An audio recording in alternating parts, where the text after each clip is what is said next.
1971 সালকে ভালো লাগে না সেটা আমরা বলতে চাই না। কেন ভালো লাগে না সেটা আমরা জানি।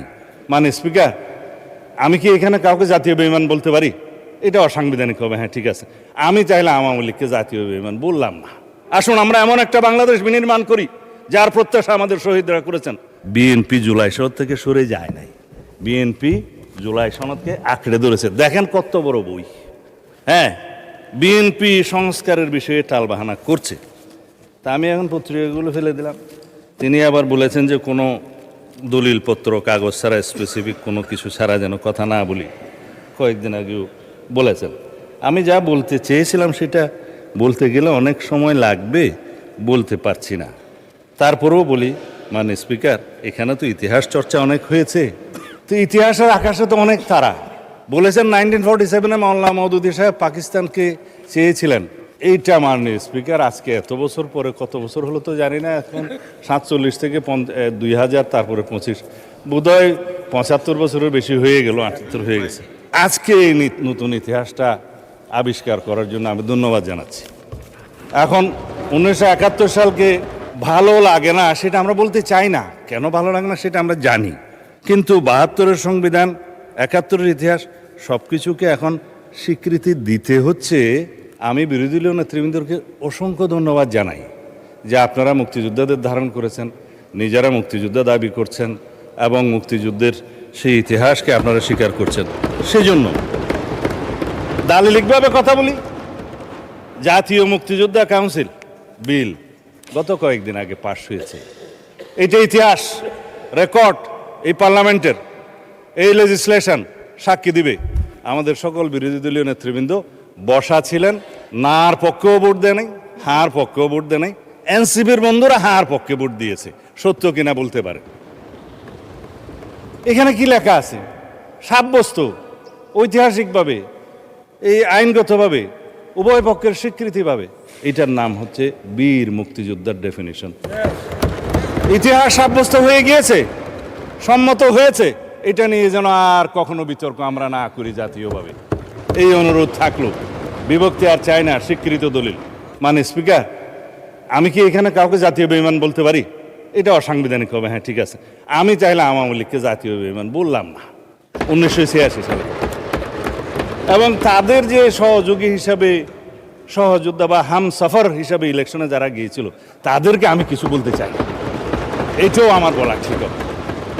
এখন বিদেশে গিয়ে জেল খেটেছি, আজকে এগুলো নিয়ে আন্ডারমাইনিং করে। আমাদের ডেমোক্রেটিক স্ট্রাগলটাকে যারা আন্ডারমাইনিং করার চেষ্টা করে, তারা বাংলাদেশের এই ছাত্র গণ অভ্যুত্থানের ইতিহাসকেও হয়তো একদিন কলঙ্কিত করবে। এককভাবে কেউ কোনো সংগ্রামে জয়ী হয় নাই। 2024-এর ছাত্র গণ অভ্যুত্থানের ভিত্তি সোপান একদিনে নির্মিত হয় নাই।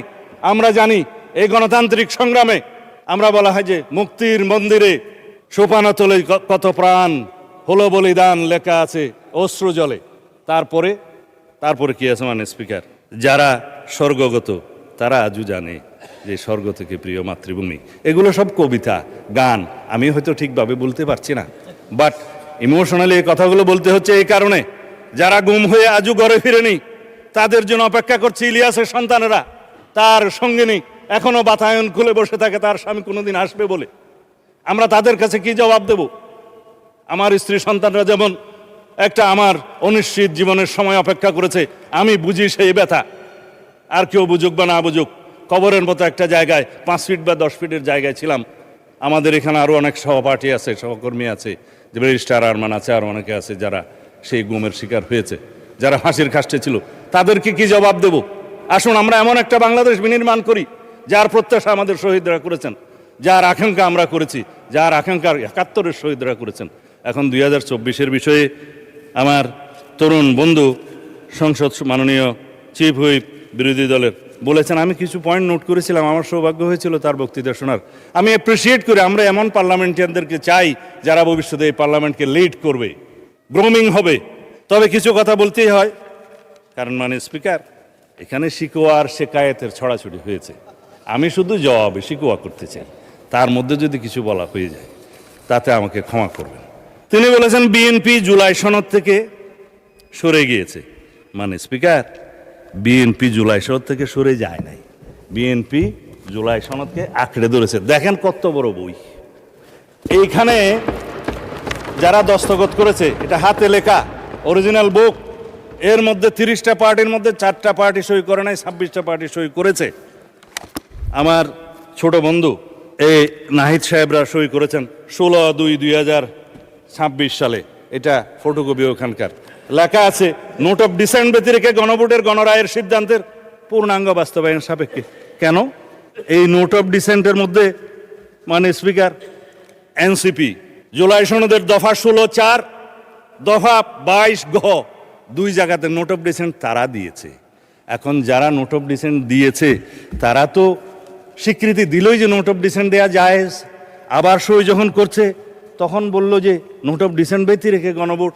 সরে কারা গেল? মানে স্পিকার, দালালিকভাবে বললাম, আপনারা সরে গিয়েছেন, আমরা সরে যাইনি।